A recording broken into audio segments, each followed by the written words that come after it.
Hey, it's Ryan. It's July 22nd, 2018, and this is with Clovis Star Media. Just doing a little update on our harrowing experiences since 2013. And looking back, it's kind of amazing what we've went through and that we made it through without any loss of life, at least in our family. Um, I have in-law who says it's God punishing us, all the stuff that we went through. That if God loves them, why would He put them through that? So it is interesting to me. I think that's a good point. For me, I don't believe God is directing every inch and every moment and every experience in my life. I think that um, that's fictional or unsubstantiated view of the creator. That's not my view. But if he had his hand in our life and he was guiding things, I would feel pretty blessed. Like maybe he loves me, maybe that's the case. Because, I mean, for example, we start out in 2013, and it was about, what, 5.5 years ago now, but guy, Derek Massey, trying to kill himself, discharged combat vet, hits me head on and kills himself. And I was close, um, really close to dying. And I made it somehow. I made it. So that's amazing. That's a miracle to me. I don't know, you know, how to attribute the outcome, but that was a miracle. And then my wife in 2015 gets in a pretty tragic accident that rolled our car over um, while she's driving with our baby in the back seat. And the person T-boned my wife and flipped the car over. And it was lucky that I had just bought her a Cadillac Escalade because that's what saved her life. That's what saved the life of my baby. At the time, she was like less than a year old or something. So, was it a year? Yeah, wasn't even quite. No, I guess she was just a little over a year. She was a year and a couple of months. But that tank of a car is what saved my family. So thank God for that. The ability to work and provide and have that for them when they need it. And then we do a little more investing. We try to save up our money. I buy a boat in St. Thomas. We sail around the Caribbean and we end up in Puerto Rico in 2017. After being there for a year, we go through two Category 5 hurricanes, one right after another in September. First Irma on the 6th of September, then Maria on the 20th of September. So we end up in a hurricane shelter. All of our families' lives are spared. People all around us are dying. Hundreds and hundreds of people in Puerto Rico died, many in our neighborhood and close to us. But we were spared for some reason. We ended up in the Hurricane Refugee Center, and we rounded up enough money, thankfully, for donations from people that I went to school with and people that we know. We got a lot of GoFundMe contributions, and a friend from our homeschool group bought us tickets out of Puerto Rico with her flight miles she had accumulated. Blessings, huge blessings, left and right, all over. Even at the hurricane shelter, having food to eat and company and people that cared was blessing, a beautiful, wonderful blessing. So anyway, we end up leaving Puerto Rico and ending up in Ireland. We have friends and family in Ireland, and we've been there multiple times in the last couple of years. But we ended up meeting a new family who we've adopted. They've adopted us. I mean, their family. But right before we get there, because we were delayed, they were flight miles, so we had to go with cheaper dates and work on that. And it was difficult. But a friend of ours got us these tickets, and it was about, I don't know, 3 weeks after we had decided to leave the island.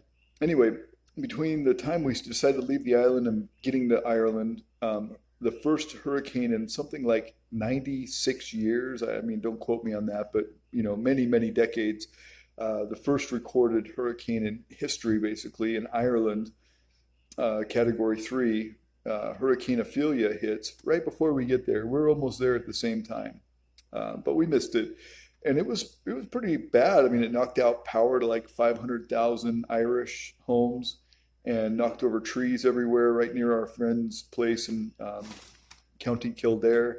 Tons of trees blown over.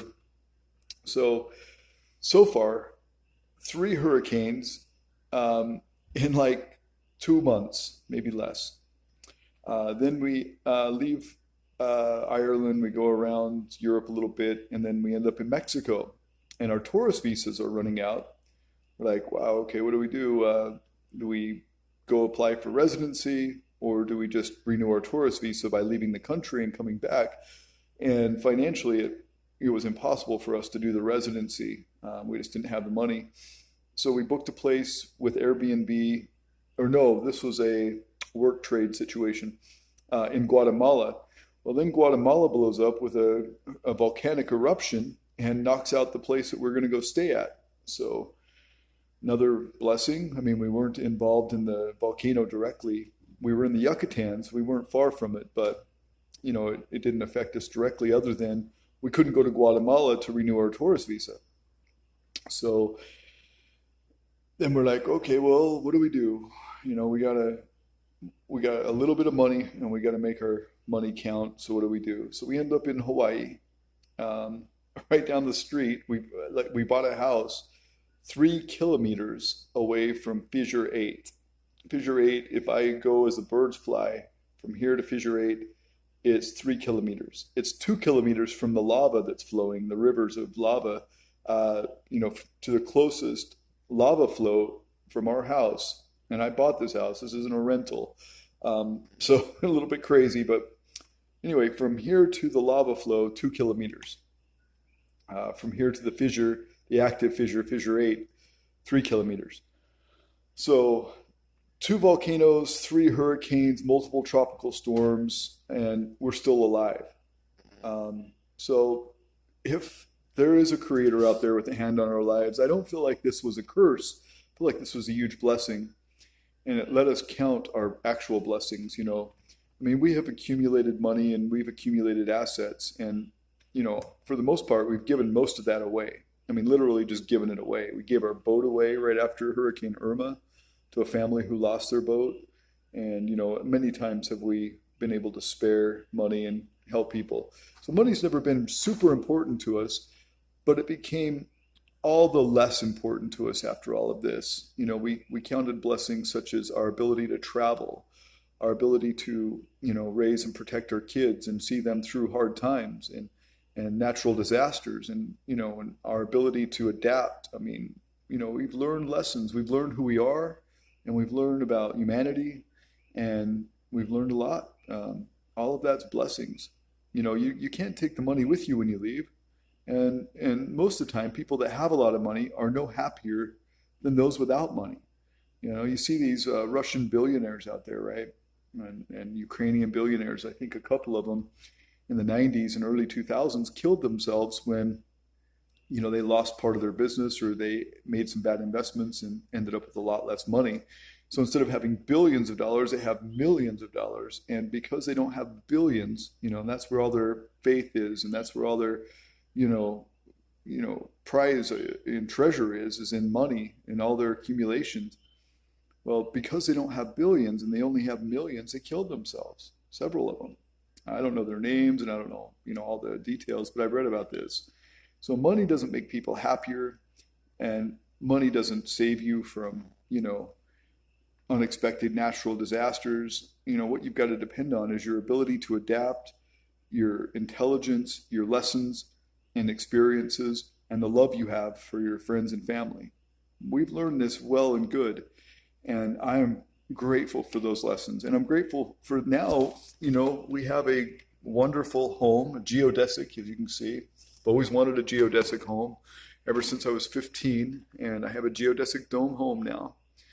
5 bedrooms, and my family's happy, and we're blessed, and I got no complaints. So be it as it may, whatever it was, in the end, we are blessed. Hope you're blessed too. Take care.